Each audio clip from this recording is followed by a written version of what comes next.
1 लाख सैनिकों को आत्मसमर्पण कराया। इधर तो केवल बातें होती हैं, लेकिन उन्होंने करके दिखाया और पाकिस्तान का भूगोल बदलने का काम किया। देश में आज जितनी बड़ी बड़ी संस्थाएं हैं, वो सब में उनका योगदान है।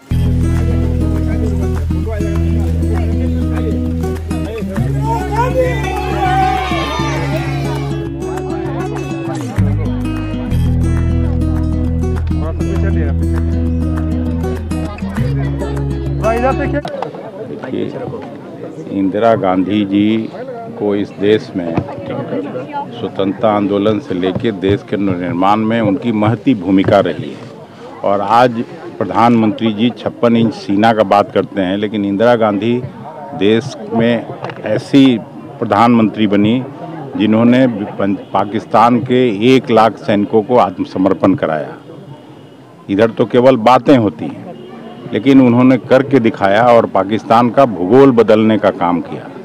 देश में आज जितनी बड़ी बड़ी संस्थाएं हैं, वो सब में उनका योगदान है। और बैंक नेशनलाइजेशन का काम उन्होंने किया, तो उस मामले में अद्वितीय व्यक्तित्व उनका था और हम सभी उनको आज याद करते हैं कि उनके जैसा नेतृत्व फिर से भारत को। इंदिरा गांधी जी ने बहुत कुछ देश को दिया, यहाँ तक कि अपनी शहादत भी दी।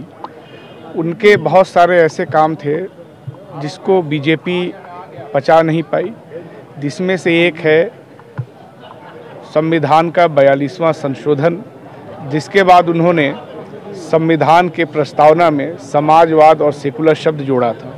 ये बड़े दुर्भाग्य की बात है कि प्रियम्बल में कोई बदलाव नहीं हो सकता, ये सुप्रीम कोर्ट अपने कई फैसलों में कह चुका है।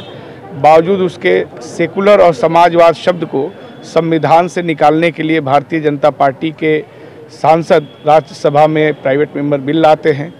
भारतीय जनता पार्टी से जुड़े हुए नेता इन दोनों शब्दों को संविधान से हटाने के लिए सुप्रीम कोर्ट में याचिका डालते हैं, जो बताता है कि इंदिरा गांधी जी के इस कदम को, जिसने पूरे देश की एकता और अखंडता को मजबूत किया, उसको बीजेपी पचा नहीं पाई और देश को तोड़ने के लिए इन दोनों शब्दों को निकालने की वो कोशिश कर रही है।